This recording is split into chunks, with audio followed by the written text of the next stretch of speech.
Surah Al-Waqi'ah, verses 75-96.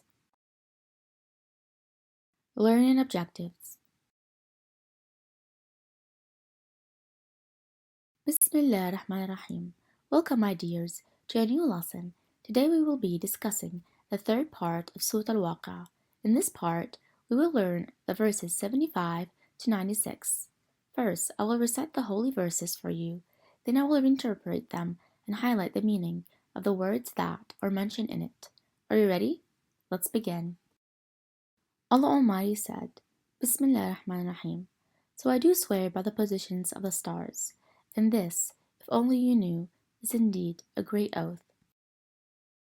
Let's interpret the new meanings first. To swear mean to make an oath. The positions of the stars refer to the points of sunrise and sunset. In the beginning of these verses, Allah Almighty swears by the stars and their positions, which refer to the points of sunrise and sunset in the sky. He swears by his signs that indicate that he is the one and only great and honorable Lord. Then he glorifies those stars, saying, This oath, if only you knew, is great. Think about this question, my dear ones. Why is the oath of Allah the Almighty by the stars considered great? Do you know the answer? Well done, may Allah bless you. The oath of Allah the Almighty by the stars is great, because there are uncountable signs and lessons in stars' movement and the way they fall at sunset and sunrise. Our great Lord does not swear by anything unless it is great. Allah the Almighty said, Bismillah ar-Rahman ar-Rahim, that this is truly a noble Quran and a well-preserved record, touched by none except the purified angels. It is a revelation from the Lord of all worlds. That this is truly a noble Quran means that it is high in rank and benefits. A well-preserved record means it is a book kept in good condition, touched by none except the purified means that no one touches it except those purified from polytheism and ritual impurity. Allah the Almighty swears that the Quran that was revealed upon Muhammad, peace be upon him, is highly beneficial, with countless blessings and important knowledge. It is preserved in an invisible record that is hidden from the eyes of the creatures, which means that it is hidden from the devils, so they do not have the ability to edit it.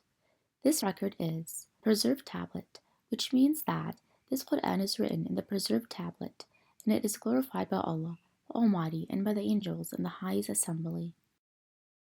It is also possible that the meaning of the preserved record is the record assigned to the angels, whom Allah sends with revelations in His message. No one is allowed to touch the Holy Quran except the honorable angels, whom Allah purified from sins and misdeeds. No one is allowed to touch it except those who are purified from polytheism and ritual impurity. Pay attention, my dear ones, to this important information. The Holy Quran cannot be touched by anyone except the purified ones. So if you want to recite the Holy Quran, you should perform ablution first and be purified. Allah Almighty said, Bismillah ar-Rahman ar-Rahim. How can you then take this message lightly and repay Allah for your provisions with denial? The phrase this message refers to the Holy Quran. The meaning of repay your provisions is to pay denial back instead of being grateful for the sustenance. Allah the Almighty addresses the disbelievers and the polytheists, asking, How can you disbelieve and dishonor the great book and the wise reminder because you fear people? The great Quran is the truth sent from your Lord, so it cannot be mocked or denied, but rather it should be proclaimed and announced. Allah Almighty continues addressing the disbelievers, saying, Instead of being grateful for Allah's blessings, why do you disbelieve and deny them? This is to blame everyone who neglects the teachings of the Quran and does not care about the message. Every human should appreciate the blessings of the Holy Quran and believe in the Creator as well as to obey His orders. Pay attention to this information, my dears. Disbelief and denial of Allah's blessings is a great reason to lose those blessings, and it causes misfortune and suffering. One of Allah's great blessings is the Holy Quran that leads people out of the darkness of arrogance and into the light of guidance and truth. Allah the Almighty said, Bismillah ar-Rahman ar-Rahim. Why then are you helpless when the soul of a dying person reaches their throat while you are looking on? and we are nearer to such a person than you, but you cannot see. The meaning of we are nearer to such a person than you is that Allah Almighty is nearer to people with His knowledge and power